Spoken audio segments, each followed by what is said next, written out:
In this episode of The Fun Waste of Time, I'm going to show how I turned this boring but spacious room from this to this.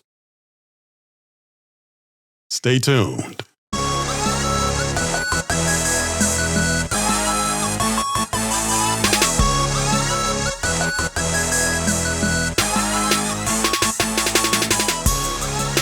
What's up, world?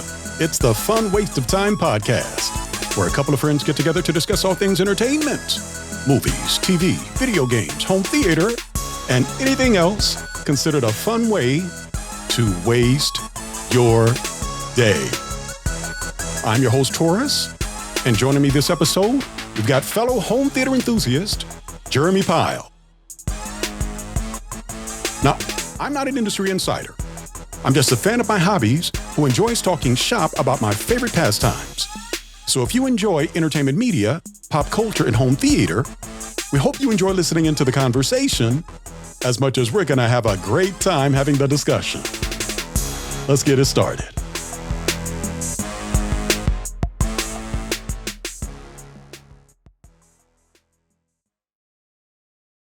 Welcome to episode 45 of The Fun Waste of Time.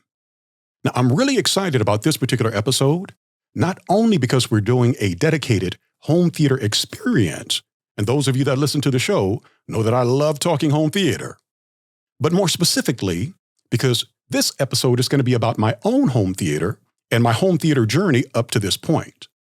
I'll also give you guys a quick walkthrough and a small taste of my game room, which doubles as my theater lobby. But before we get into all of that, let's check in with my co-host this episode, Jeremy Pyle, who hosts his own YouTube channel, Techthusiasm. What is going on, Jeremy? Yeah, not much. Thanks for having me. Excited to be here and talk some home theater rooms. Well, we are absolutely excited to have you here, and it's awesome to have you back. And I also want to congratulate you on your YouTube channel. It's coming along quite nicely. Yep, absolutely. So I'm about 3 months in, just after I was on the last time I launched it, and focusing on home theater, gaming, AV, computing, and we just bought a Tesla a few weeks ago as well. So making videos about that. Basically technology that I'm excited about and just want to talk about and share. And so, yeah, it's been fun. Fantastic. So if those that are listening out there, if you've not checked out Jeremy's channel just yet, be sure to go out there and do so. He's doing some pretty cool stuff. I'm always excited when he drops a new video.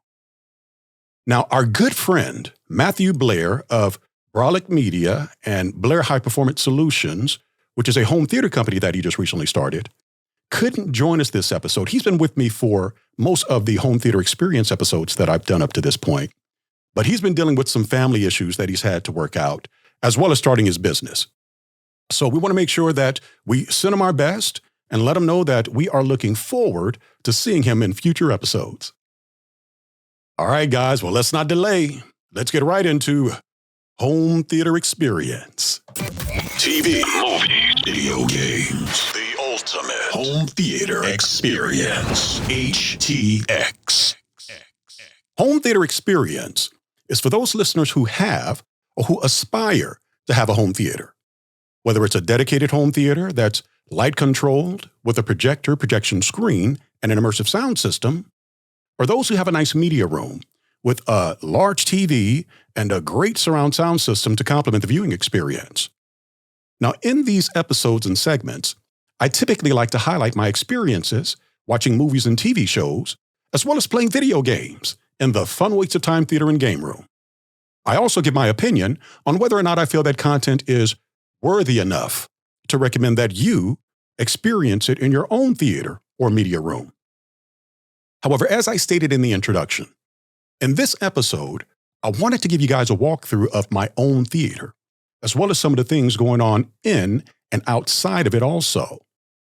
And in the past, I focused on the theaters of others in the home theater community, but never necessarily my own. And I thought it'd be kind of fun and cool to do that with you guys today. I'm really excited to do it.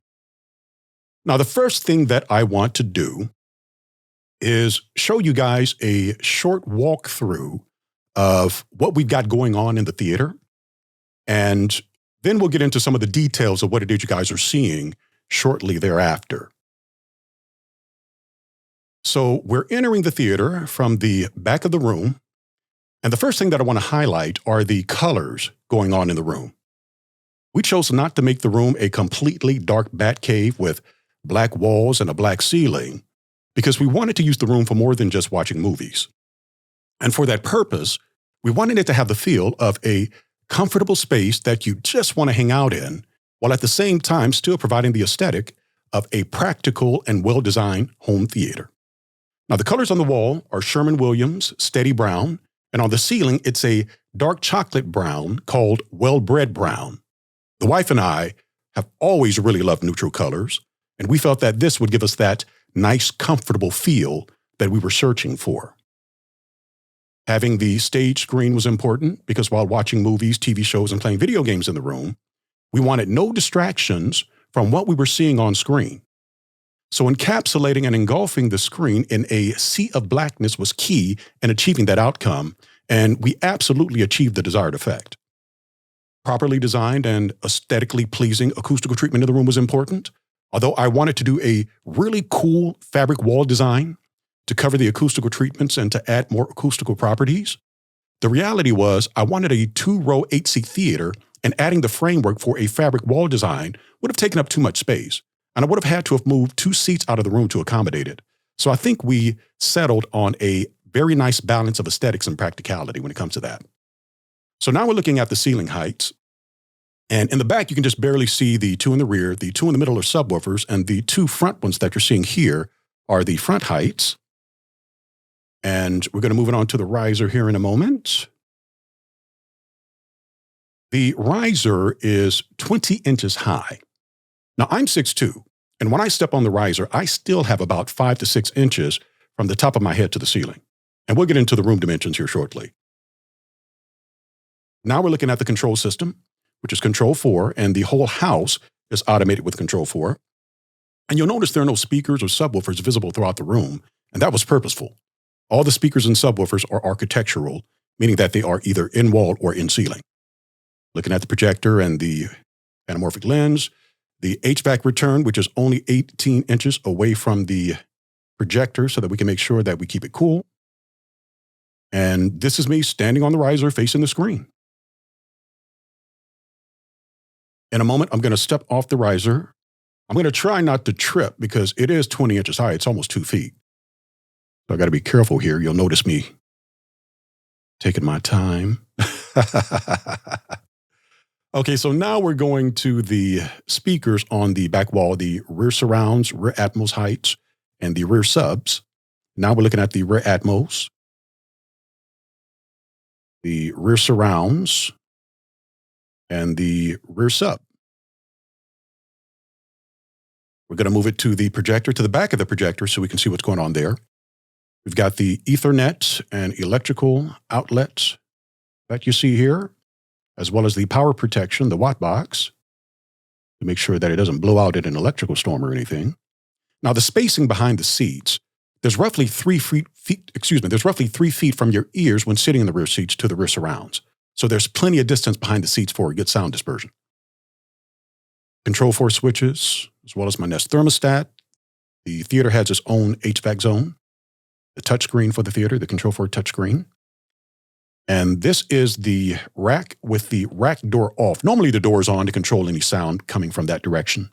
But I wanted to show you the devices inside without any glare coming from the glass window or anything. And we'll get into what the devices are here momentarily, so just bear with me.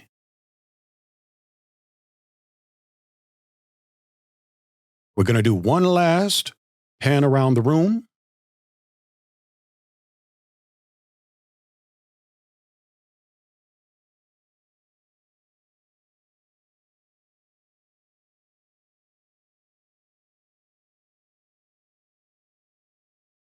And now I am back in my seating position, and you'll notice there's plenty of distance between the sitting area to the screen. So everything will be within your peripheral when looking at that screen. It's a fantastic thing. So that was just to give you guys an idea of what it is we see and what it's like being in that room. Now what I want to do is I'm going to take a little time to go over the dimensions that we have going on in the room. So what we're looking at is the floor plan of the house on the second floor in the area that makes up the Theater Xperience. And the theater itself is 16 feet wide by 25 feet deep with an 8-foot ceiling. The square footage of the room is 400 square feet, and there are 5 windows that we've had insulated, sealed, and drywalled, but the aesthetic outside of the house looks as if the windows just have closed blinds.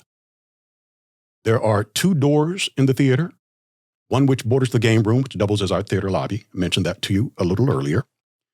And one with access to the second floor hallway. Now, both doors are solid core doors, meaning that they are very heavy solid wood. And around each of the doors, we have an acoustical door jamb seal on the top, sides, and bottom that helps to control any vibrations from the in-wall speakers and in-ceiling subwoofers and that kind of thing. The reason for that is if you're doing architectural speakers, because they're in-wall or in-ceiling, it can kind of shake the doors and walls a little bit if you haven't properly planned for it. So putting the acoustical door jamb seal around the doors was how we came about planning and controlling that particular issue. The game room, the theater lobby, that's 22 feet wide by 17 feet deep with an 8-foot ceiling. And the square footage in the room is 374 square feet, which is pretty close to the theater. If I wanted to set up a theater in the game room theater lobby in my initial planning, I actually could have done that instead. But the theater had the rectangular space that we were looking for that people say is a prime space for setting up a theater, and it works great. The media closet, which houses all the theater and whole house automation equipment, is 6 feet wide by 7 feet deep. And this is the room that the rack that borders the theater is located in. So it faces inside of the theater, but the body of the rack is actually inside of that media closet there. So we are going to get into the equipment and components that make up the room, starting with the screen. Now, the screen is a Stewart ST130 235 aspect ratio acoustically transparent 1.3 gain screen, meaning it has 30% more brightness than the industry standard of 1.0 gain. The dimensions of the screen aperture, meaning the viewing portion of the screen, the white portion that you're seeing here, is 165 inches diagonal by 152 inches wide and 65 inches high. The overall dimensions of the screen with the velvet borders on the sides and on the top, which is 3 inches, it's 158 inches wide and 71 inches high. So the screen is placed roughly 12 inches from the top of the screen to the ceiling, and it's 20 inches along the sides and 22 inches off of the floor. So you also notice that we built velvet panels behind the screen to match the screen frame so that we could control any light bleed that may be coming off the screen there. The screen stage, it was important for us to build a staging area for the screen to ensure that the viewing aperture, the image that's on that screen, was encapsulated in a sea of blackness to make sure that your eyes weren't distracted from anything outside of that image that you're looking at. And the stage itself is 16 feet wide, which is the width of the room. And from the screen wall to the stage peak, it's 48 inches deep, and the stage height is 10 inches. The stage sidewalls and ceiling have 1-inch thick insulation, as well as fabric track running along the sides of it and along the top.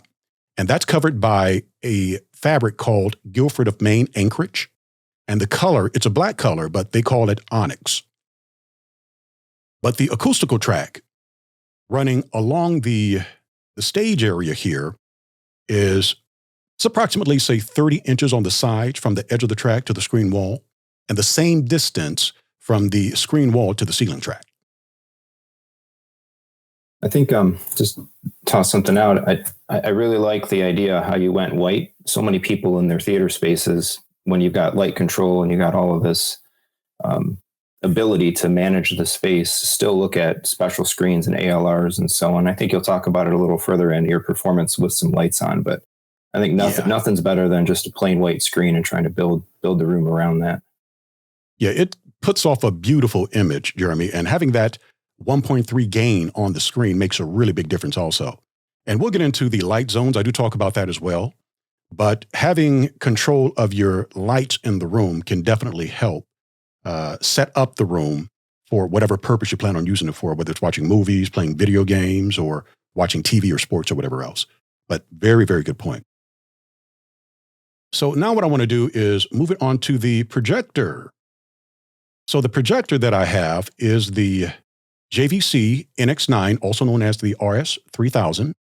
It's a native 4K 60 frame per second projector rated at 2200 lumens of brightness. However, it's calibrated at less than that, but it still throws a fantastic punchy image. To help with brightness and to make sure that I'm getting all of those 4K pixels when watching movies and other content in my setup, I have the projector paired with a Panamorph Paladin DCR anamorphic lens. Now, when you have a screen as large as mine, it's important to get as much brightness on the screen and to the image as possible. And having that DCR lens in my video chain, which provides as much as, say, 20 to 30% more brightness, paired with my 1.3 gain Stewart ST130 screen, and, mind you, the creme de la creme of my theater, the Lumagen Radiance Pro video processor, which has phenomenal dynamic tone mapping and calibration features, I get an image on my screen that I find to be out of this world. Absolutely love it. Yeah, I need to see one of these 100 millimeter JVCs. I've got the NX7 with the 65, and then the new NZ series are coming out. I don't think I know what I'm missing for the quality of the lens that you get out of the optic system in this top model here. Yeah, if you get the opportunity to test it out, I think you'll be pretty impressed. It throws a fantastic image. And now that you have your own YouTube channel, you never know. You might just get a sample, a testing sample they can send to you. That'd be awesome. So the throw distance to make sure that the image fits the screen is 22 feet from the projector as well. From the screen to the projector, I should say. The projector has a gigabit Ethernet port, and we have that specifically for firmware updates and for IP control. And for power protection, I stated a little earlier in the video that we have a watt box for power protection, and you can see that in the back of the projector here. So we're going to move it on to seats. For seating, we bought our chairs from forseating.com or theaterseat.com, which is the sister store that Force Seating owns and manages. We were lucky where we live because Force Seating, at least when I last checked, only had, say, 2 showrooms in the United States. They had one in LA and California, and the second just so happened to be here, right down the road from where we live here in Cibolo, Texas, which is a suburb city in the San Antonio area. And just 2 miles down the road, and I literally mean right down the road from us, is the theaterseat.com showroom. So I pass it every day on my way to work and only live a couple of miles away from where I work. So I spent a lot of time in there checking out which seats would work best for us. And I am a fabric guy because I like the feel of it better than leather on my skin. So getting leather chairs wasn't even an option. So the seats that we chose were the Seatcraft Sonomas in fabric, and they're extremely comfortable chairs with power recline and power headrest, as well as a USB port in each seat. We put sound shaker bass transducers, which work phenomenally with the subwoofers that we have in the room, on each seat, and each row has its own amplifier to be able to control the tactile feedback separately from one another. And the last thing I do want to say, Jeremy, about these chairs here is we like the seats so much that we bought 14 of them. We put 8 in the theater here, and then in the game room, when I give you guys the opportunity to take a peek at that, we put 4 there, and then we bought 2 additional ones to put in the master bedroom. The wife wanted one, and I wanted one for myself as well. We have a dual setup going on in the master bedroom because we like to co-op with one another every now and again, so we like to have our own real estate when it comes to the TVs and that kind of thing. But they're fantastic chairs. I absolutely love forseating.com. And unfortunately, well, maybe it's a good thing, to be honest with you, because a lot of people are familiar with them. We don't see a lot of people doing videos on Force Seating chairs. We see a lot of Valencia and that kind of thing, but we don't necessarily see four seating, probably because they're extremely popular and people are already familiar with the company for the most part. But fabulous, fabulous chairs. And the great thing about them too is they're extremely spacious, which is why I like them. And I told you that I'm 6'2", so when I'm sitting on the seats, I don't like feeling as if I'm being kind of cut off at the neck with the back headrest there. So it fits me extremely well. There's a lot of room inside of it. It's extremely plush, so I can sit in different positions without feeling as if it's super tight on my body. Yeah, I wonder, I think a future iteration of my room, we did the couch, but I've got some younger kids, and so everybody likes laying around. But future iteration of my room might hold some of these chairs once they get older, and maybe it's just my wife and I using the room more. But I don't have the depth for 2 rows, though. You got the right kind of depth for 2 rows. Yeah, and I was just going to say, that's actually what I was going to comment on. I was going to say that if you do get a space a little later where you have the room for a second row, you could do the combination of, say, chairs and then the sofa. And it's funny you mentioned that because that's what my wife recommended that we did when I actually was setting everything up. And I should have listened to her because she doesn't spend as much time in the theater as I would like her to for that reason. She told me that, and anybody that's actually building a theater and you want your family to spend time in the room, take in a recommendation or two that they may have for it, because I guarantee you they'll spend more time in there if you do.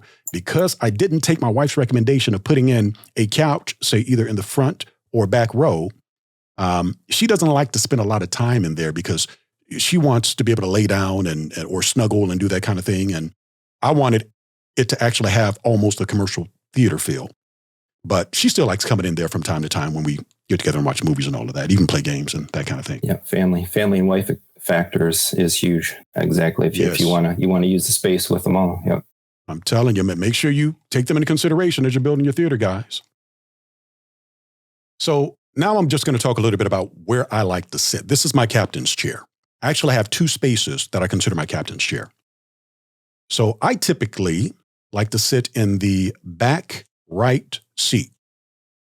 So that's usually where I sit. And the great thing about where we're sitting, so no matter if you're sitting in the back row or you're sitting in the front row, you can sit in any of these seats and your peripheral on that screen is just going to be fabulous because there's enough distance between the seating position and the screen itself. It's not too close, but it's not too far away.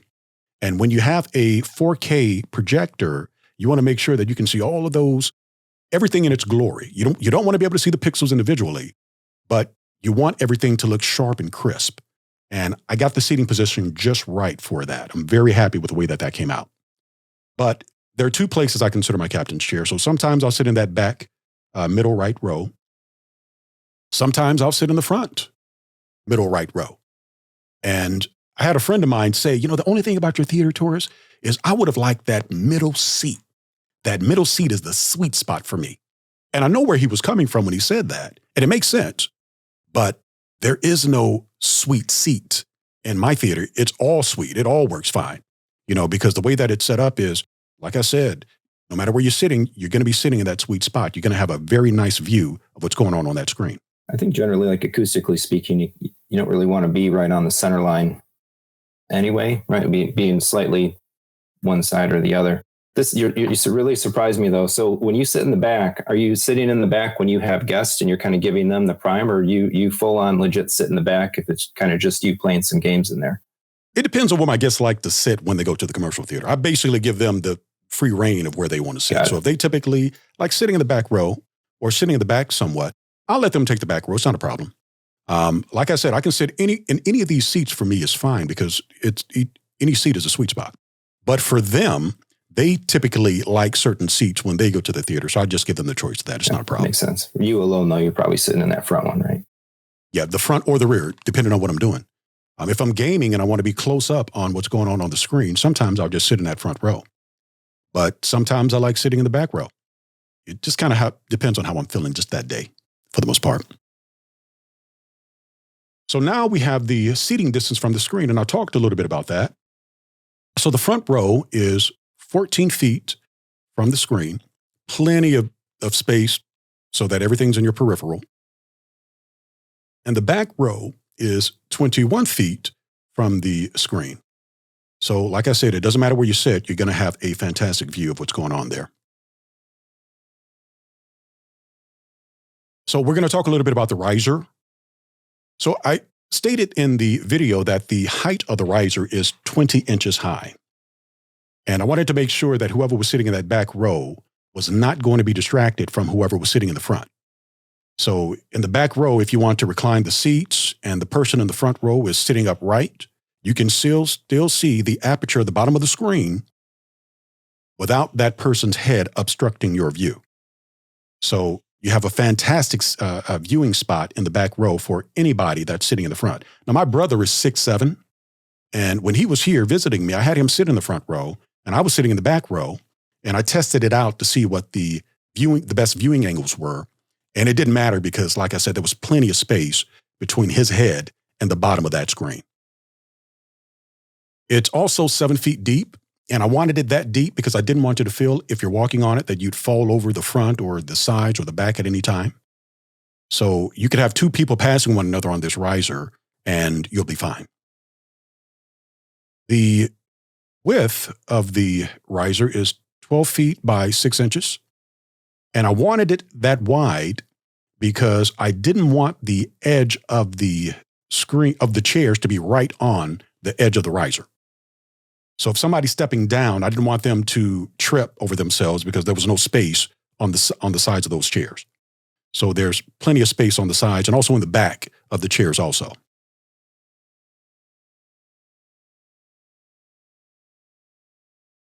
One question. So we're going to talk. Before we move on, did you do any lighting in there? Any down lighting for people stepping up, stepping down in the dark?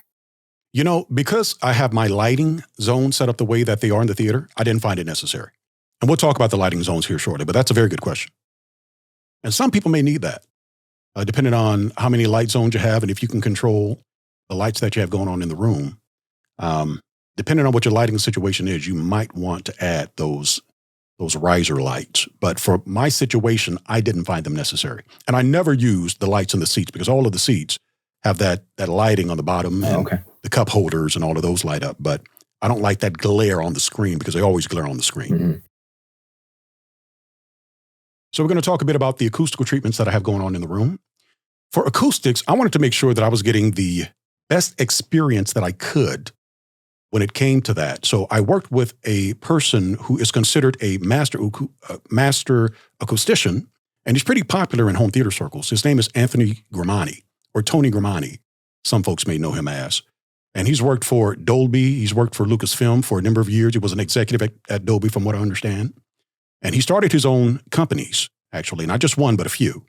He started a acoustical company where he gives acoustical consultations and provides acoustical equipment.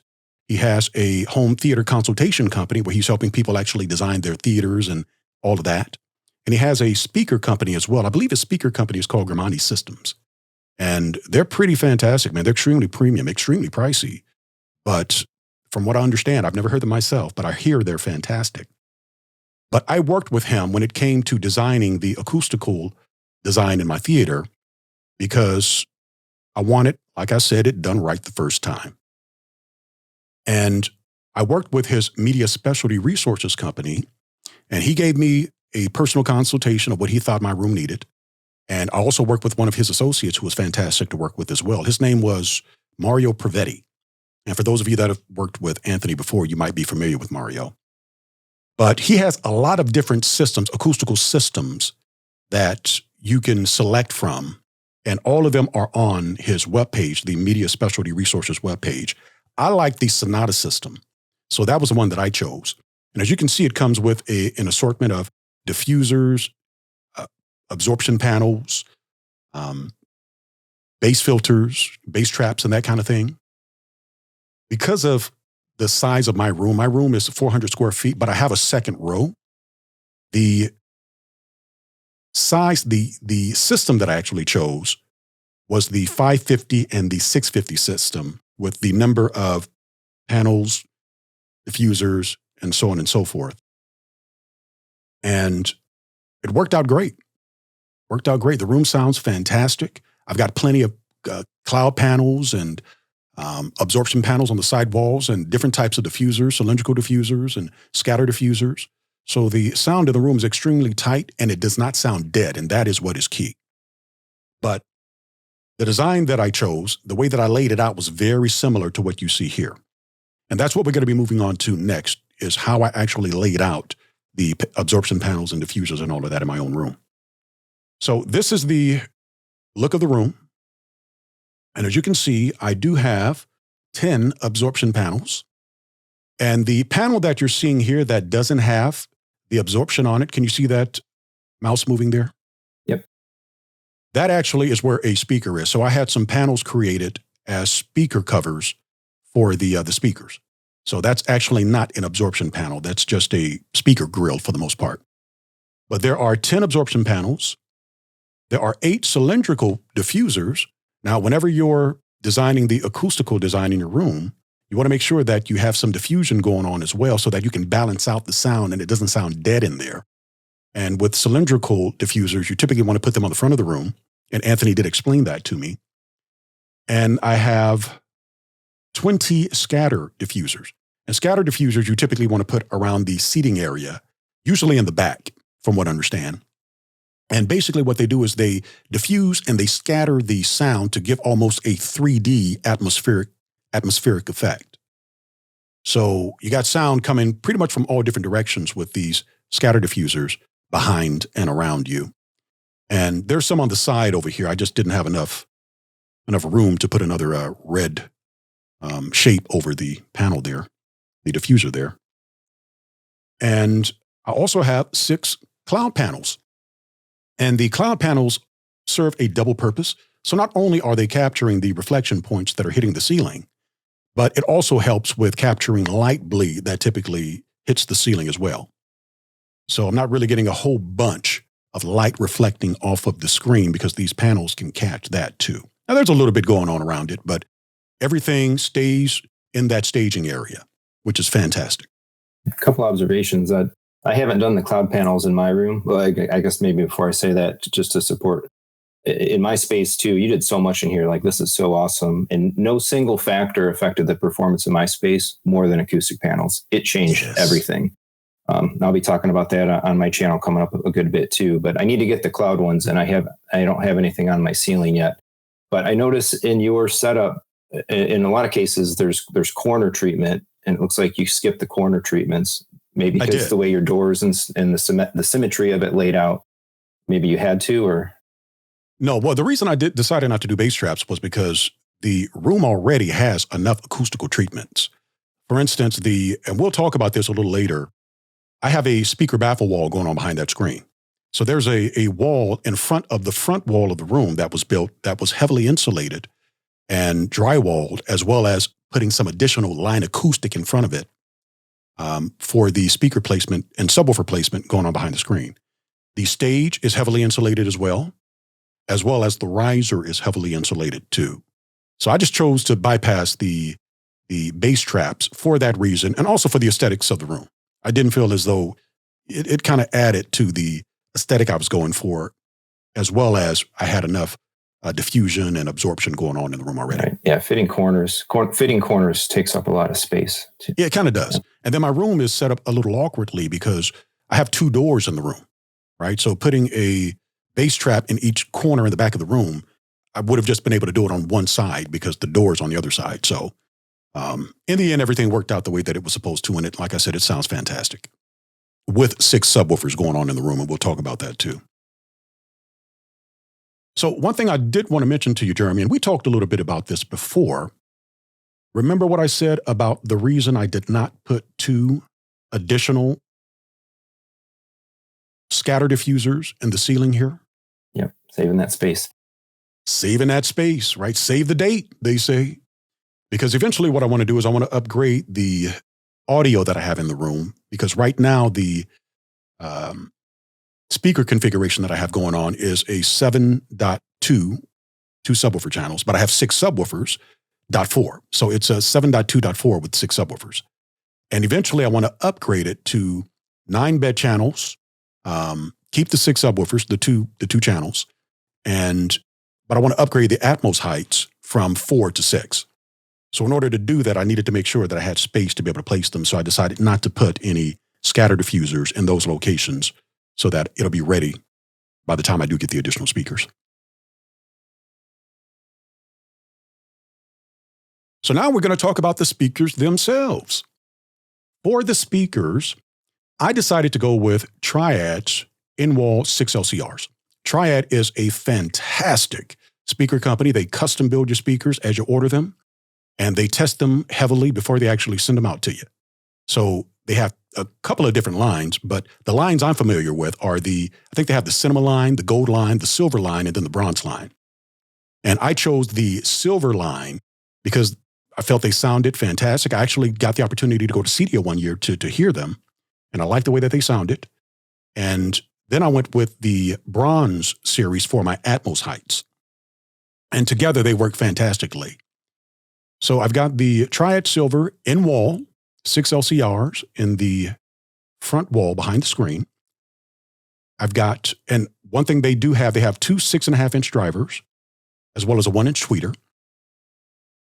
For the right side and rear surrounds, I've got the Triad in-wall 4 surround speaker. Great thing about the 4 surround is it's got that kind of bipole tweeter going on there. And this is the left side and rear surrounds. And you're getting a close look in the ceiling. That's a subwoofer up there. We'll talk a little bit about that shortly too. And then the rear surrounds are the silver in-wall 4 surrounds also. So this is a close-up look of what the speaker looks like. And it has a 6.5-inch driver with 2 4.5-inch tweeters, bipole tweeters. So you're covered when it comes to sound dispersion. It sounds fantastic in all areas around that seating position. It's just great. Now for the Atmos heights, I've got the Triad Bronze in ceiling 8 LCRs. And you can see the fronts here, and the rears are back there. And they have 2 5.5-inch drivers with a 1-inch tweeter. And this is the 8 LCR in the front of the room. This is just one of them. There are 2, of course. And I've got another in the, well, 2 in the back. This is the one in the rear. Gives you a close look at it. And the great thing about the 8 LCR in-ceiling speakers is they have a natural baffle inside of it. So they built a baffle inside of the enclosure, and they made sure that it was angled down towards the listening position. So once again, the sound dispersion just sounds fantastic. It's actually a really, really cool feature and sounds great. Yeah, this is such a great choice. Anybody looking for in-walls should look at Triad. I think they're the top of the line for in-walls. I've got the same silvers in my living room, and I've used some of the other surrounds as well before. Excellent. And for those that haven't actually seen that video just yet, we actually did a episode on Jeremy's theater. Go and check it out. It's a fantastic video. We had a lot of fun doing it. And also on Techthusiasm, he talked a little bit about his theater as well there too. So you have 2 places where you can learn a little bit more about Jeremy's theater. So now what we're going to do is look at the subwoofers. So I've got 6 subwoofers throughout the room. 2 channels on my receiver, 2 sub-channels on my theater, but 6 subwoofers throughout. And the front wall has them down at the bottom near the stage area there. And you can also see the paneling we have going along the screen wall there too. Gives you a really good look at that also. But the subwoofers are Triad's Bronze in-wall 4 slim sub, and each of them have a 10-inch woofer. They go as deep as 22 hertz before they actually begin to fall off, and they sound fantastic. They're rated on the website at 35 hertz, and I think they were being conservative there. They wanted to make sure that, they wanted to control the expectations, but they perform deeper than that. So I'm getting some really nice deep tactile feedback from them. No, it's not in the single digits like a lot of people like, but it sounds fantastic. And then in combination with the bass transducers that I have going on in the seats, it's just freaking awesome. Just awesome. So these are the ones that we have going on in the front. I also have some in-ceiling subwoofers, and they are the Triad Bronze in-ceiling 10 sub. And once again, it has a 10-inch woofer. The reason I decided to do in-ceiling subs is because along the side wall where the rack is, there's a lot of wiring for the whole house automation, a lot of Cat 6 wires there, and all of that going on there. So I didn't want to put a subwoofer in that area there because there was already enough going on within the actual sidewalls and the studs and all of that. So putting it into the ceiling was the best option, and they still sound great. I don't get vibrations on my ceiling. I don't hear vibrations on the walls and all of that because we did our best to be able to control that. So they work fantastically. You're on the second floor here too. So is it attic space up above you? You got plenty of access and no concerns. Absolutely. And that was the reason I wanted to make sure that I built my theater on the second floor.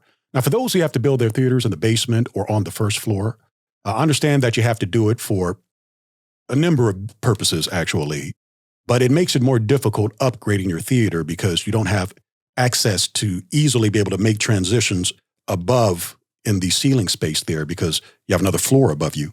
Yep. But if you put it on the second floor where there's an attic, you have easy access to be able to upgrade whatever it is you need. You can drop any lines you need to drop and add any additional equipment that you need to add for that reason. But very good point, Jeremy. Thank you for bringing that up. So this is a close-up look at the in-ceiling sub. And we chose not to use the metal grills on the subwoofers as well as the bed speakers.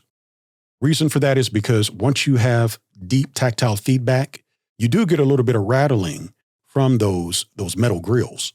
So what we did is we built some fabric grills and we put them over the speakers and subs.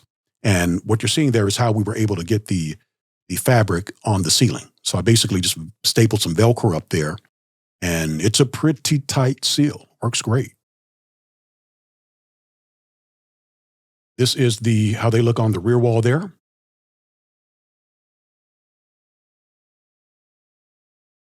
This is just another look at them from a different angle. And you're also getting a closer look at the rear surround there too. So we're going to move it on to light zones. Lights were important for me in this room because I wanted to use it in different configurations. Because as I stated in the video that I showed you early on, I use the room for different purposes. So video games, watching TV, movies, just hanging out, playing with my iPad, just throwing something on. I have a lot of different purposes for hanging out in that room. So I wanted to make sure that the lights could accommodate that and I could still get a fantastic image on that screen. So that's what I've done when it came to the lighting zones in the theater. There are 5 zones. The first zone is along the screen stage area there. These are the screen lights above the screen stage. I've got 2 middle recessed in-ceiling lights. These are the middle ones. This is zone 2. Zone 3 are the in-ceiling recessed lights in the back of the room. And then I have 4 sconce lights. The rear and middle sconce lights are on a zone. And these are hue lights. So these lights can be controlled not only for dimmable purposes, but the colors can be changed. I never use them for that purpose. I'm not a color kind of guy when it comes to sitting in my theater. I like the colors all the same, but being able to dim them to a certain level. And then I have another zone, which is the sconce around the staging area there. The reason I wanted to be able to control each zone separately is, let's say I wanted zone 1 and zone 5 off, and I wanted to play a video game. I have the lights dimmed to a certain percentage, and I can sit there and play video games and have a fantastic time with any light around the screen, right? So the lights are around the seating position for the most part. So if I'm watching TV, maybe I want the lights up a little bit more, but I still turn zone 1 and 5 off, but I have all of the other lights dimmed at a different percentage than when I'm sitting in there playing video games. So it provides a lot of flexibility for what we like to use the room for.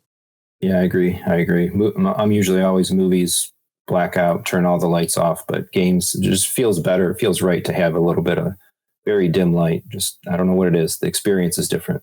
It is, Jeremy. And like you said, when I'm watching movies, of course, everything is off.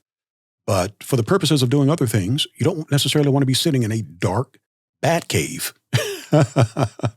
You want just a little bit of light in there so, you can feel like you're getting a little energy coming in at you for the most part. But the game room, as well as the media closet, has light zones as well. So in the game room, the light above the entertainment stations, the gaming stations, that's a zone. The middle recessed in-ceiling lights are a zone. And then the rear in-ceiling recessed lights are another zone. I also have 2 ceiling light fans in the room. Each of them are their own zone. So they can be controlled in different configurations as well. And in the media closet, there are 2 zones there. So the recessed lights are one zone. And then there is a ceiling light fan in there as well. That's a zone on its own also that can be controlled separately too. So it works out great. We really love the way that we have it set up there, excuse me. And throughout the house, we have a lot of the other areas in the house set up the same way too. Like my great room, you can pretty much control it the same way that you can control the theater and the game room as well. So with HVAC is important. We're doing a bit of a deep dive here, guys. I'm covering some things that you don't typically see a lot of people do in their walkthroughs and in their tours. Because those that are setting up their theaters, these are things that you may want to be thinking about. Because I made sure that I crossed my T's and dotted my I's when it came to things that a lot of people kind of miss setting up the theaters. Oh, yeah.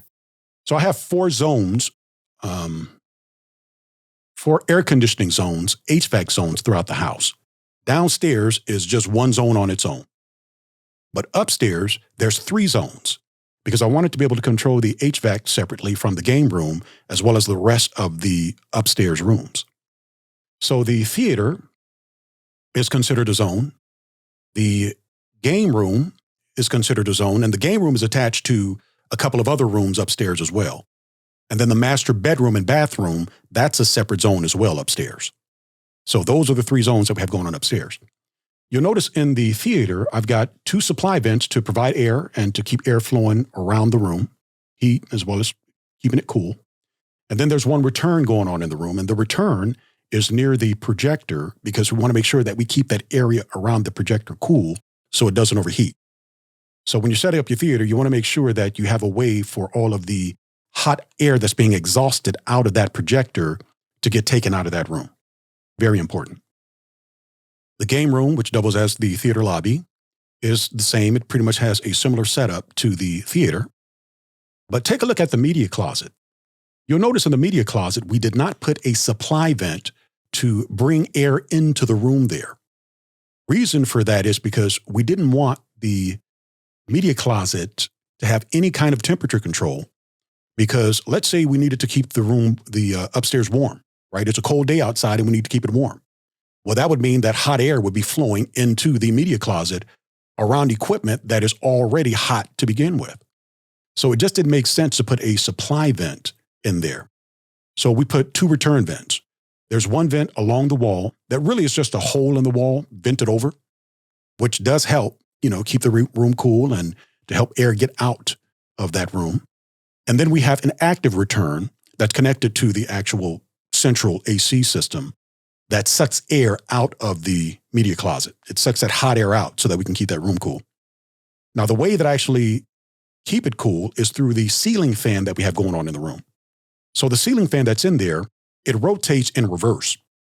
If you rotate a fan in reverse, what it's going to do is it's going to suck all of that air at the bottom of the room. It's going to suck it all up. Once it's sucked up, the vents can catch it. So we can push air out through that vent that's on the side of the wall there. That's really just a hole in the wall, but it works for getting air out the room, as well as making sure we get that hot air to the active vent so that we can get it all pushed out. So that's what we chose to do with the HVAC around the theater area. So now we're moving on to the equipment. So this is the equipment that is in the rack. But before we get to that, I wanted to show you what the rack looks like with the door on and with the door off. So with the door on, you can see it's a glass door. And what it does is it helps to control any noise coming from that area there. So typically we leave it on, but I took it off because I wanted you guys to be able to see the equipment that's in there a little bit better. So as for the equipment itself, we've got 2 power conditioners just in this one rack at the bottom. And this is the bottom all the way up to the top. So here, you see this mouse here, that's the bottom. And this is all the way at the top here. So I just split it up in 2 images because it would have been a little too clustered to do it all in one. So we got the Panamax 5400M power conditioner, and we put a lot of the audio and video sources on that to make sure that they can get clean power. We've got the Denon receiver, and that's strictly being used as a processor. And it's a 7.2.4 processor, or receiver, I should say, the X6300H. And I do have 4 speakers attached to the application on it, though. And that is the Atmos heights in the ceiling because they're not super power hungry. So I just went ahead and just put those 4 on this receiver. We've got the Emotiva XPA5. It's a 5-channel lamp. And the speakers that are connected to this are the 3 front LCRs that are behind the screen that I showed you guys earlier, and the 2 side surrounds around the seating position.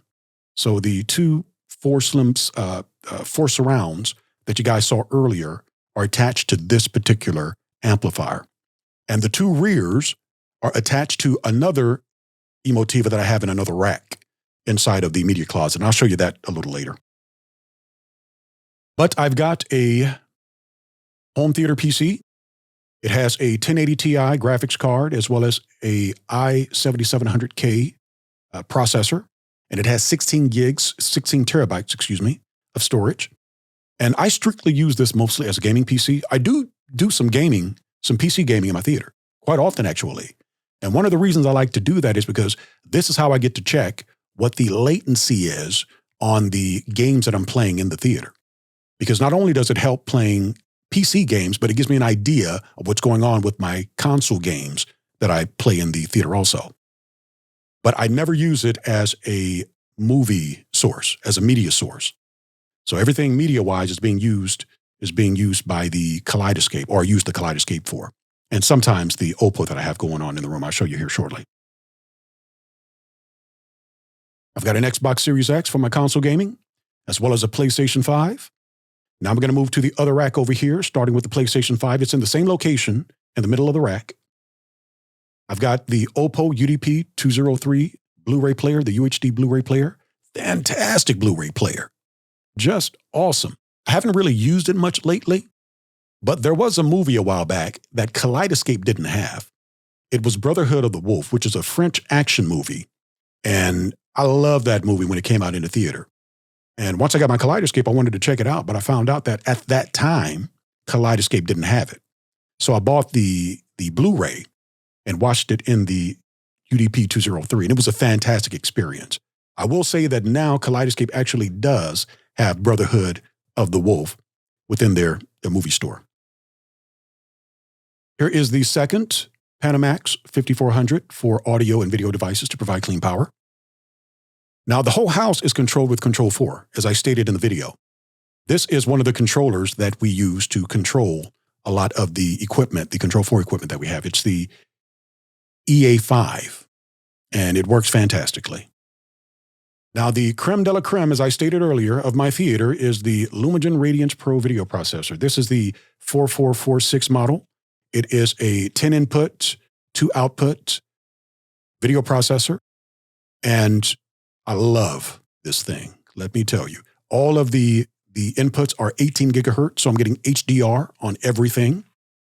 And one thing about the Lumagen that a lot of people don't know, I actually had Jim Peterson on the podcast a while back. Jim Peterson is the creator of the Lumagen Pro, of the Lumagen video processor, and he also is one of its engineers.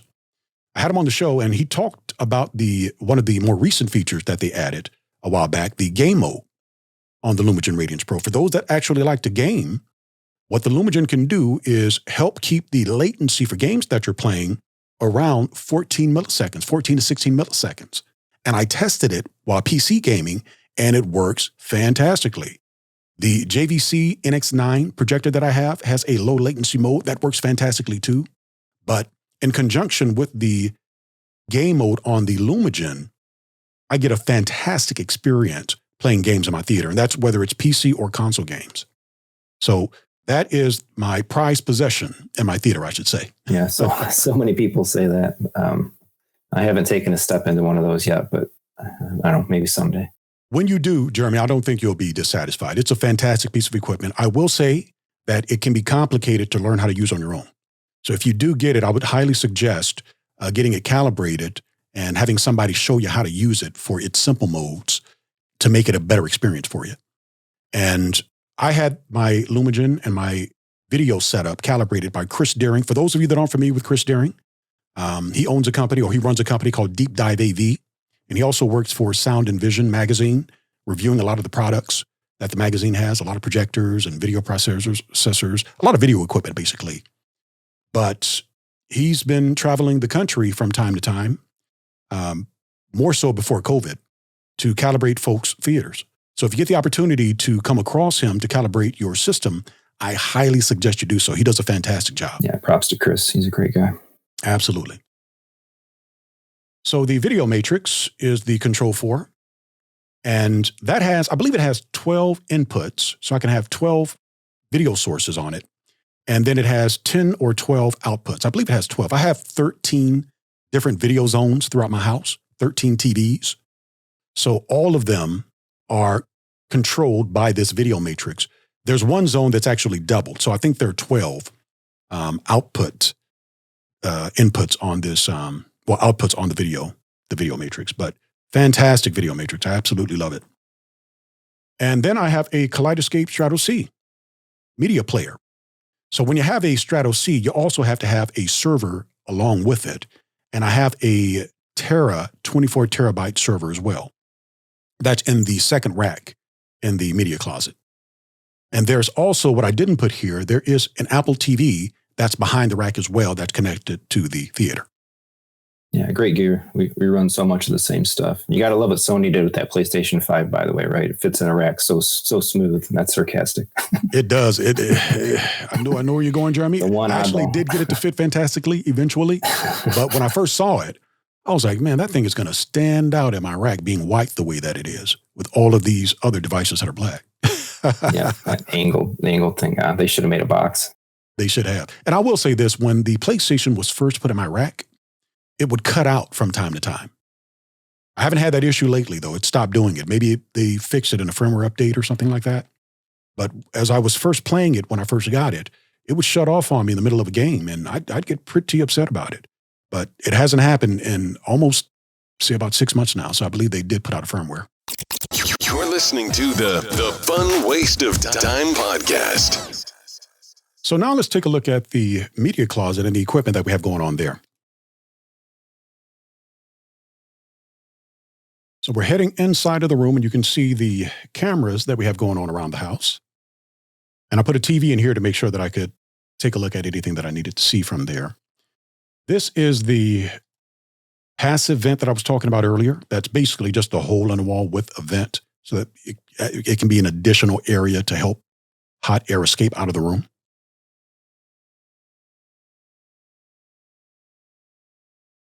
Got some whole house automation going on there.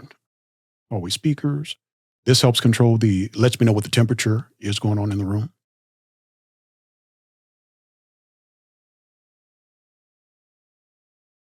Now here is the active return vent that I was showing you guys in the HVAC section there. Right above the theater rack, which is a great place for it to be.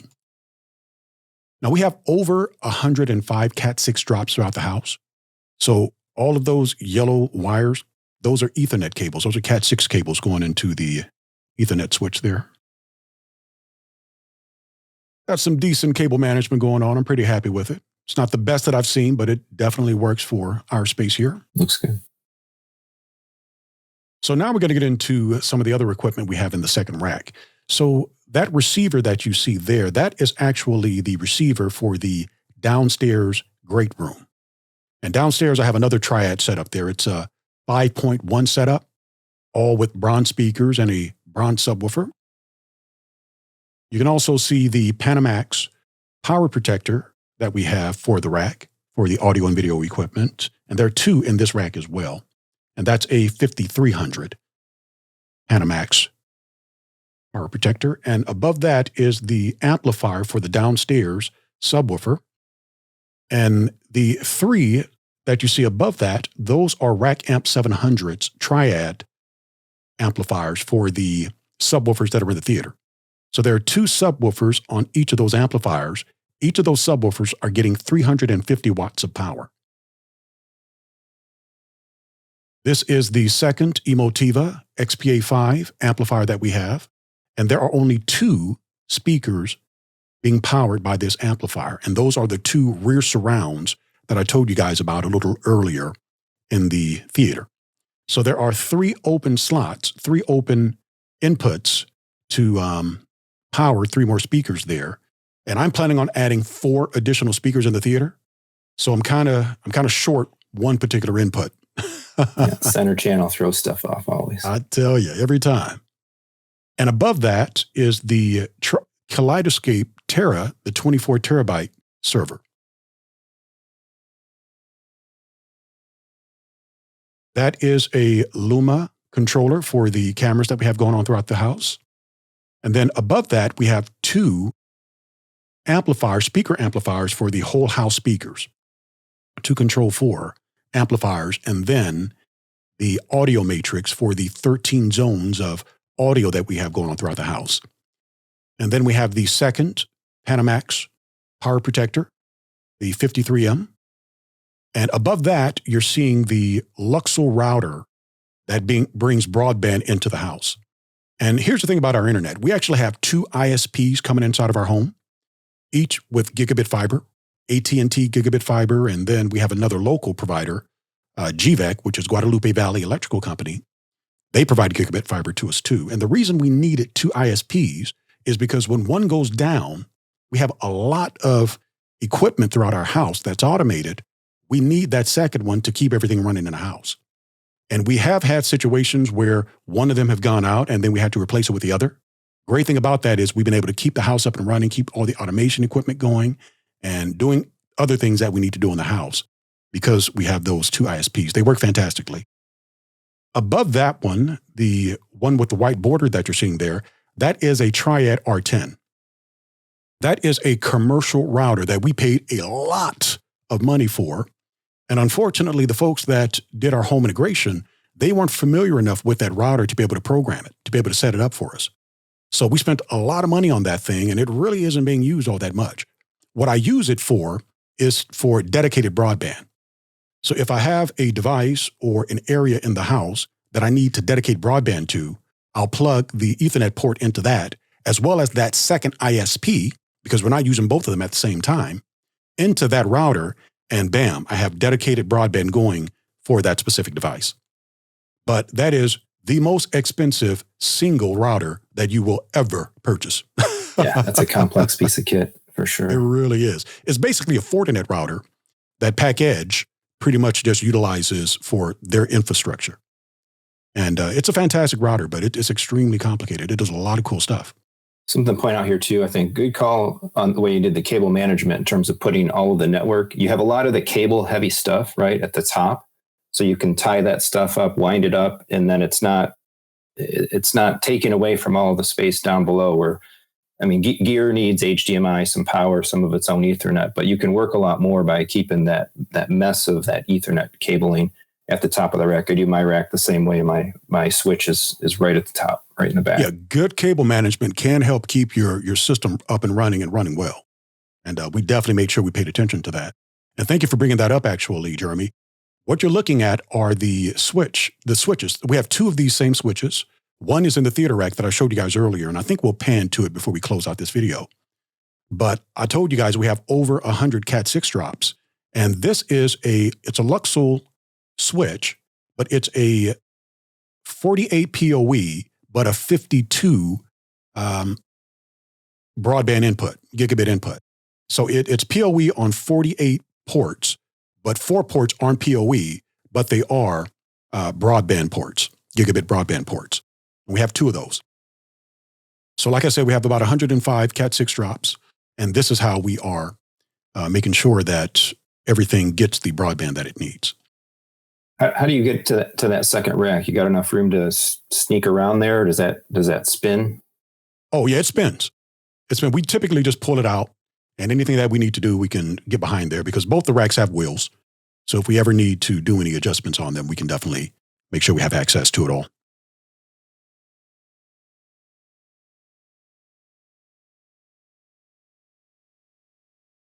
Now you're going to get a quick look at that second rack there. I'm just showing you some of the cable management that's going on. Now, one thing I didn't show you is the UPS that we have going on the other side of that rack that you're currently seeing right now. We've only got one UPS. I need to get a second one so that we can make sure that everything is on a battery an uninterruptible power supply. But right now, we only have the internet connected to that UPS because everything else is connected to the Panamax power protectors, the 5400s and 5300Ms.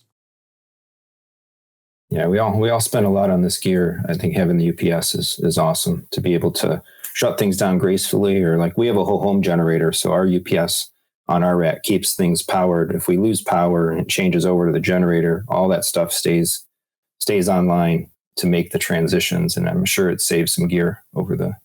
It's a smart thing to do, Jeremy. It really, really is. And like I said, we just need to get one more, and I'm probably going to get that sometime within the next few weeks or the next month or so.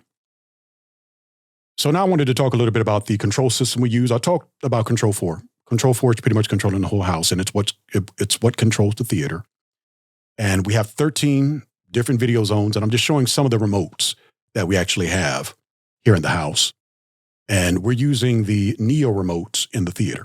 And we have 4 of them distributed to different areas throughout the house. So now I wanted to go over a little bit about the build of the theater and some of the things that we had to do in order to get it in the condition that it's currently in right now.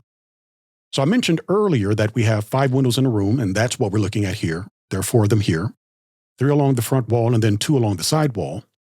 And this is that same area of the room, just from a different angle. This is the rear of the room, and that's the 5th window that's in the room here in the back. And you'll also notice that we had everything pre-wired. That's pretty much what you're looking at with all of the black ports and switches going on there. And in the floor, you can see where the electrical was for the riser there. Another angle. Now, I actually designed the room. So everything that's going on in the room are based on my designs. I had a very talented carpenter build a lot of the things that we have going on. The screen staging area, he built the riser, he helped me put up the panels and diffusers throughout the room, as well as some other areas throughout the house. But he's not a home theater carpenter. He's not familiar with home theater. So I had to make sure that I had everything designed and ready to go for him to make it easy for him to build what it is we needed to build. And this is the screen stage as well as the baffle wall. The measurements changed a little bit as we went through the build, but this is the gist of what's going on with that staging area there with the screen and baffle wall. This is the start of the build of the screen wall. You can see that we're building in front of those windows there. And you also question on the windows.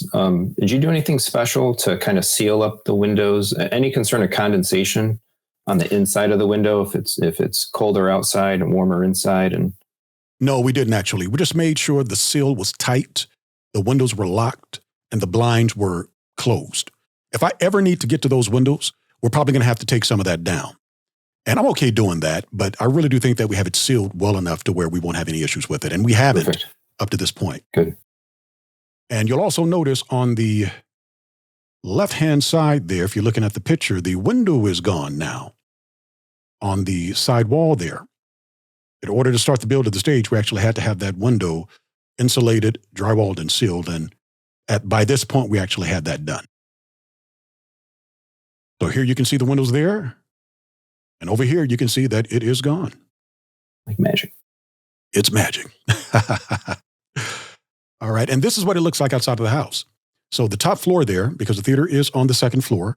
So basically what we did is we removed the original blinds that were there and we put in these really thin blinds because we needed that thin base so we can push that base further inside of the windowsill to be able to insulate and get that drywall in there and make sure that it's even with the rest of the wall. So from the outside of the house, it just looks like it's a regular window with blinds. Nobody can tell what's going on the inside. This is a closer look at that same window, one of those same windows. So, like I said, I think we did a fantastic job making sure that the aesthetic of the house wasn't interrupted or disrupted based on what we were doing in the theater there. This is the build of the baffle wall for the speaker area there. And you can see we heavily insulated that area. The stage is actually done. It's been insulated and he's got it boarded up. I painted to make sure that we didn't get any reflections of brown wood or anything light going on with that screen. So now we actually have the baffle wall pretty much complete. It's been drywalled over. We have 2 inches of line acoustic over the baffle wall. And for those that aren't familiar with line acoustic, it's an HVAC duct noise absorber, basically. And it works fantastically for using it for things in theater for this purpose. So we have 2 inches of it over that front baffle wall, and it sounds fantastic coming off of that screen, coming from behind that screen, because of the insulation that we have here. But the screen wall is ready to go. We just need to get it painted, and here we are. So the screen wall is done. The baffle wall is pretty much done. Now we just need to get the speakers in place, and we're ready to roll. You'll also notice at this point, I've got the side panels, the fabric track with the insulation along the sides and along the ceiling there. The lights have already been put in place. And this is it complete. Now you can see we've also got the panels behind the screen in place also. So it is pretty much ready to go at this point. Yeah, this is so slick. Just the way you really get that floating screen effect. Surrounding it the way you did, dark, blacking everything out right and just in the front of the room. I know you went for the neutral colors elsewhere, but that floating screen effect is just got to be so awesome in here. Yeah, we wanted to make sure that the screen area, anything going on around that screen, we just wanted our eyes to focus on that image. So we tried very, very hard to make sure that we put everything in place to make that happen. And we absolutely achieved it. And what we're looking at here, this is the carpenter that actually helped build the room. And the guy is just a really gifted, talented carpenter. I absolutely love working with him. His name is Juan Rodriguez. He's a carpenter out here in San Antonio. Anybody in the San Antonio area looking for a good carpenter to help you build your theater, this is the guy to do it. Absolutely had a fantastic time working with him. And we also did some other things throughout my house also that he was very helpful and useful for. Really good friend now. We spent a lot of time building this theater, and he's been here quite a few times since. This is what the staging area looks like complete. So this is the room without all of the treatments and everything else going on in it, the acoustical treatments and all of that. But the staging area is done. So now we're going to talk a bit about the riser. Like I said, the guy that built my theater, Juan, he is not a home theater guy. So he really wasn't familiar with what needed to be done in order to build some of the things that were there. So I had some renders created to help with that process. And this is one of the renders that I had created for the riser. And you can see we've got the electrical already in place there. See that here, as well as on the top going on there. And he was able to build it to specifications. And this is the top of the render, because I wanted to see how the front row would look in front of that riser. And it looks exactly this way at this stage, at this point, with it complete. And this is once he had it done. It's been done. It's carpented. The only thing that hasn't been completed is the electrical hasn't really been finished on it. But I put 2 chairs on it because I wanted to see how spacious it would be with more than one person up there. So as I said, it's 7 feet deep. So 2 people could walk on that riser and not trip over the front, not trip over each other, have plenty of space to maneuver in that area there.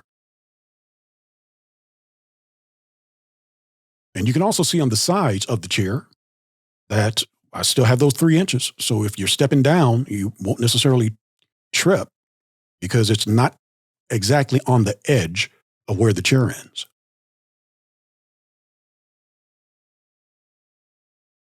So the last thing that I wanted to do when it comes to the build of the theater is I want to show you some of the designs that I had originally thought about doing before we came to where we are right now. This is a 3D render of my original idea of what I was thinking of doing with the theater. I work with he does renders from AVS Form. I think his name is, I can't remember his name. It's Sylvie. I can't remember his name, but he's a very talented guy. And he helped me create these renders to get an idea of what my theater would look like with some of the ideas that I was thinking of putting in place at the time. And I thought I'd do these 6 foot by 4 to 5 foot posters, acoustical posters. And at the time, I thought it would work well. But when I showed it to my wife, she was okay with the posters and with the look of the room, but she just didn't like the posters I chose. And what she told me was, hey, well, it looks okay, but I don't really like these posters. What if 5 years down the line or 4 years down the line, you want to update the look of what you have going on in here? That means you have to build completely new posters, acoustical panels. Yeah, and I was like, you know what? Babe, you are absolutely right. So in that instance, I decided to do something that was a little more timeless, a little more agnostic, but still, giving us that nice, comfortable feel that we were searching for. And that's when I came across and I found Media Specialty Resources. That's when I started to work with Anthony Grimani. And this is just some of the other angles of the original design that I was thinking of doing. And this is when I sent him what Anthony Grimani had with Media Specialty Resources. And then I had him place it in my room in the same pattern for the designs that I showed him from the website. And it came out pretty exact to what we have right now. Looks almost exactly the same. I have more panels in there, of course. There are a few additional changes, but it pretty much looks exactly like this. Yeah, I really support the idea of making kind of the timeless choice versus something that's so specific and something that you might feel more inclined to change or might date. Yeah, and Jeremy, the one thing that I can say too with this is one thing about doing renders as opposed to trying to do everything once you're in the space is if you want to make changes while you're in the space, you're kind of out of luck because you're working with what you have at that point. But if you spend a little extra money and you work with someone to help you create renders of the room, you can make changes and adjustments and kind of hone in your ideas that way, and it'll be a lot less expensive for you to do it. So for anybody that's thinking of building a theater, I'd highly suggest setting some money aside, some additional money aside, and then working with someone who creates these renders to help you hone in and tighten your ideas so you're not doing it while you're actually in the space. Calling all video game, movie, TV, and home theatre fans. You're listening to the Fun Waste of Time podcast, where we love to talk shop about your favourite hobbies and all the fun ways to waste your day.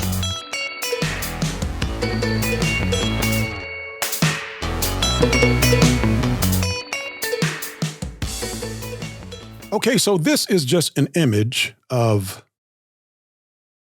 me utilizing the kaleidoscope that I actually have in the room. And I just kind of wanted to show you how I use the space.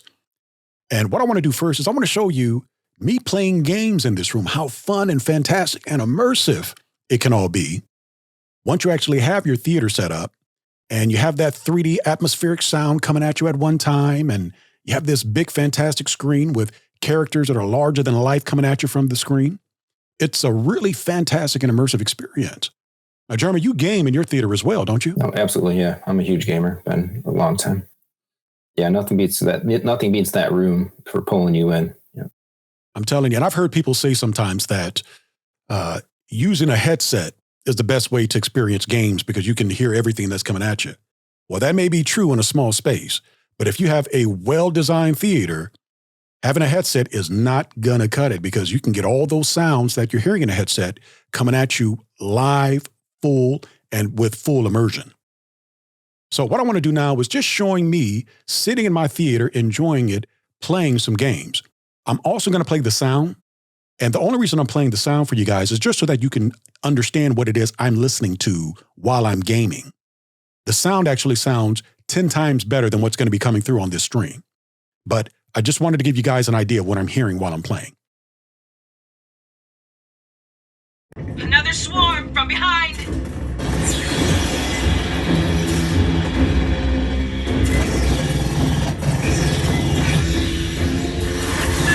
Drone! Don't let it run!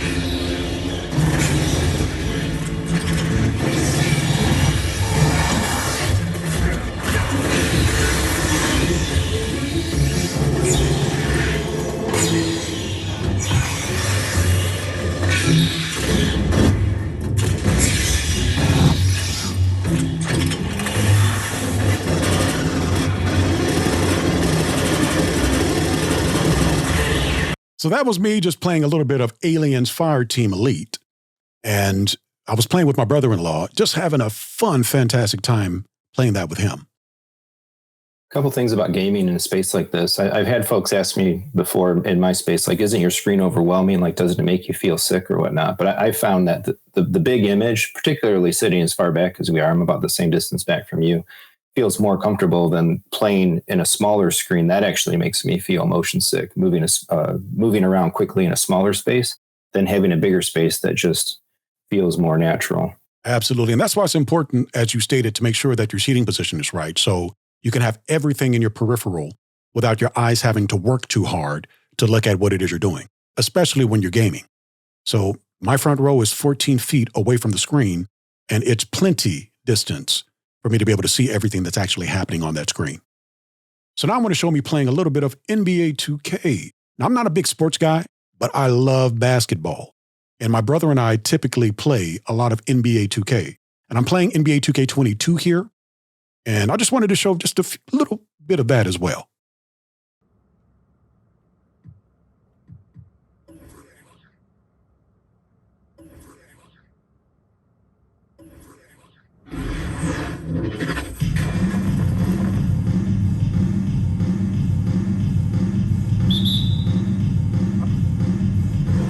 And it's the Warriors to start out.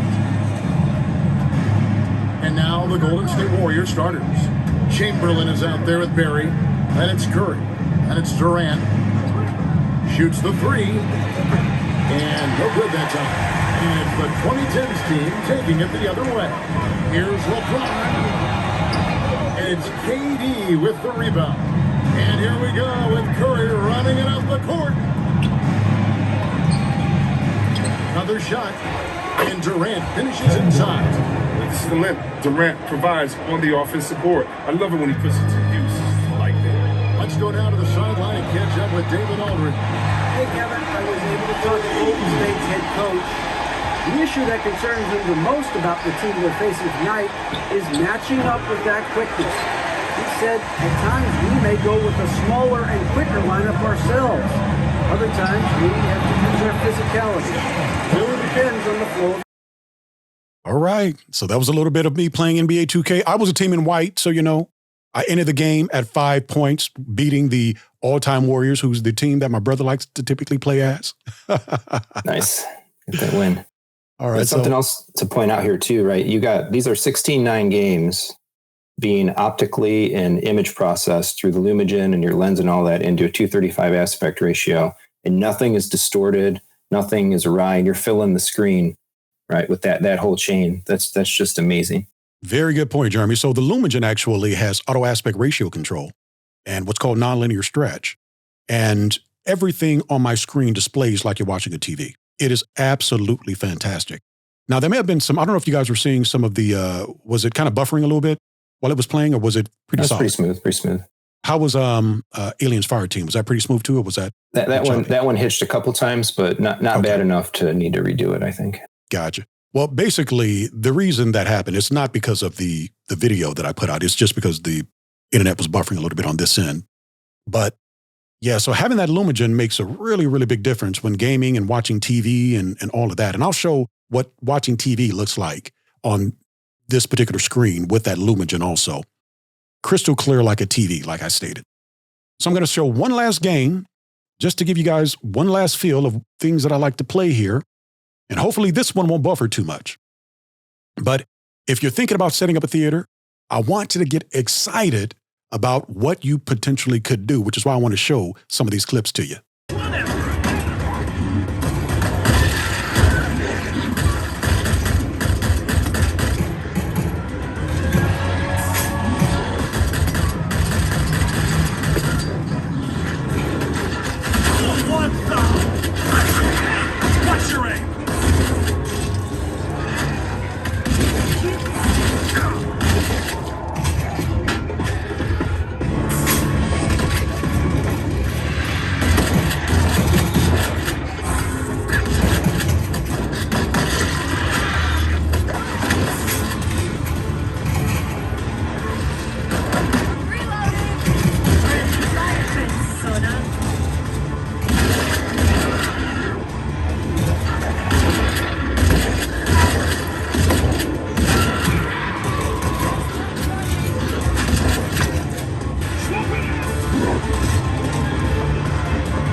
Now, the one thing also that you guys have to keep in mind when it comes to the sound, I've got bass transducers in my seats. So the bass transducers, when there are explosions, when there's really deep tactile bass going on with like some of the gunshots, the shotguns, and some of the rifles and automatic weapons that are going on in the game, I'm feeling it all in my seats. And you can't see my face there. You can see my big, beautiful, bald head. But you can't see the big grin on the front of my face as I'm playing some of these games, just having a fantastic time doing so. And this game was World War Z. This is World War Z Aftermath. It's a recent update that they made to the game. But just having a fantastic time gaming in this room. And the one thing that I've not shown you, that I'll show you once we actually finish this, is the game room, the actual game room that doubles as the theater lobby. I need to take a little time to show you that as well. But gaming in the theater is just freaking fantastic, guys. I cannot wait for those of you who are setting up your theater, or those of you who may not even really be using your theater. You have one, but you may not be using it for gaming. If you choose to do so, and it's set up right, you will have a fantastic time if you have it designed properly. But it's an awesome experience. It really, really is. Now, thanks to JVC, we got 120 hertz projectors coming and all that. That's made for gaming. It's all for Absolutely. Gaming. But let me tell you, at 4K 60 frames per second, what I'm getting right now with this NX9 cannot be beat. Cannot be beat. So one thing that I did want to do, some of you may be wondering, what does TV look like in a setup such as this, in a setup as large as this? Well, I actually have some clips for you to show you what that actually looks like. And as I stated, with the Lumagen video processor, everything that I watch and play in my theater displays like it's displaying on a TV. It is just that crisp. It is just that balanced. So let me show you this. What was that?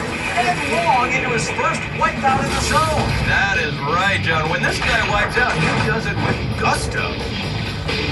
Back and getting ready to perhaps take a less crazy attempt at the... So any buffering that you're seeing is because of the actual video itself. It's not necessarily because of what I was seeing when I was in the theater.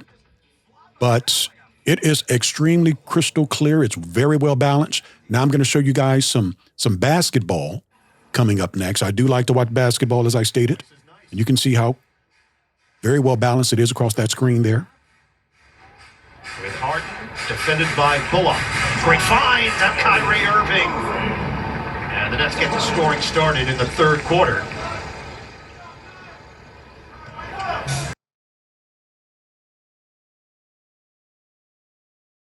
So that's just to give you an idea of what it's like just watching regular TV, regular direct TV. It just looks like you're watching a TV. It's really fantastic. Now I will show you some of the media sources that I like to use. I'm going to show you the Kaleidoscape as I'm maneuvering through trying to decide what movie I want to watch.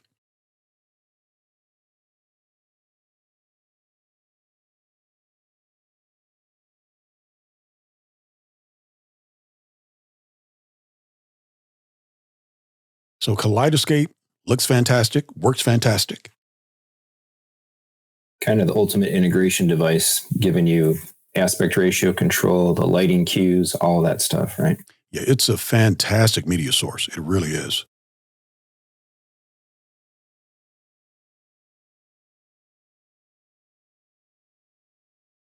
And the last thing that I wanted to show you guys is just me scrolling through Apple TV. Now remember, the screen is 165 inches diagonal by 152 inches wide.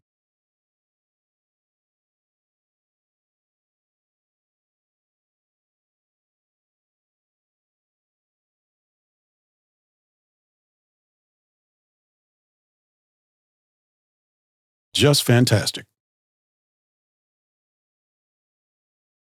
It's about the equivalent of 135-inch 16:9, which is what I'm running in my space. We have so much alike. Great minds think alike.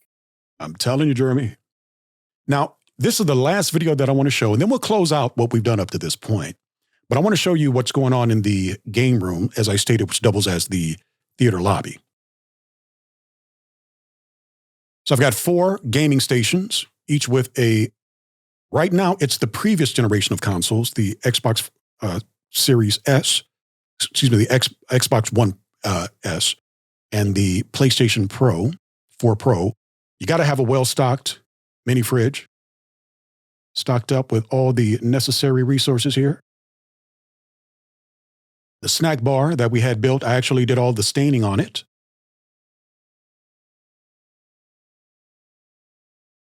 Got to have a microwave for warming up any nacho cheese or anything else that you may have going on that you may need to reheat some pizza. Popcorn machine, got to have a fresh batch of movie theater popcorn, and it tastes absolutely delicious. Yeah, we need one of those bad. Makes a really big difference, Jeremy. It really does. I'm showing you some of the whole house speakers we have going on in here. We have 2 zones of speakers, and each gaming station that you're seeing here can be played through the whole house speakers, whether I'm playing it in this game room or playing it in any other room in the house. And here we're getting a good look at the systems. We have the PlayStation 4 Pro. I have headsets for each system. Another Panamax power protector. We have the Ethernet switch for everything going on here. The Xbox One S. Control 4 is a control system. The TV is a Samsung KS8000 full HDR10 4K TV. Sony base stations, sound base stations on each system. For decor, I've got the original PlayStation 4 as well as the original Xbox One. And now we're getting a better look at that whole house audio, as well as some of the ceiling fans I put in here.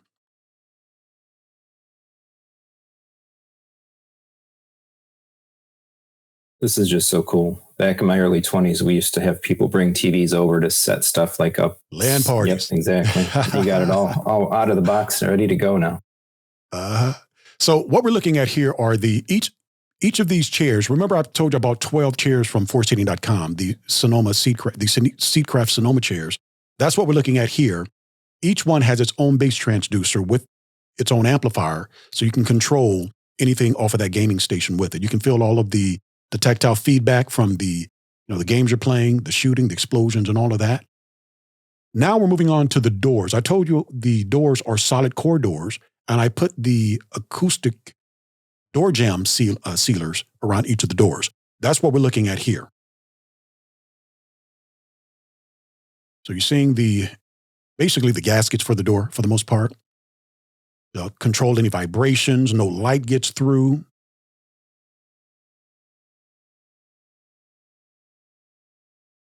And that really helps keep the door tight, the seal tight, so that you can control vibrations and any sound and anything of that nature there.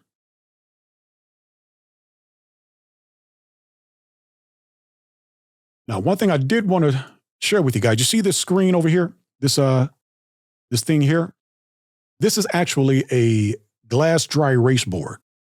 So whenever I have friends come over to the house and we're running something like an NBA 2K tournament, and I want to keep control of how many wins I have and losses they have, this is pretty much how I do it. This is a glass dry erase board that I put in there for that specific reason. But like I said, I've got the snack bar, the mini fridge, the popcorn machine. So this officially acts as a snack bar. And when I'm holding LAN parties, I can lay out any food spread that I want over in that snack area there, make sure I have all the drinks that the fellas or female friends, lady friends, if they come over and hang out with us, everybody can have what it is they like to have. Yeah, so cool. And that is it.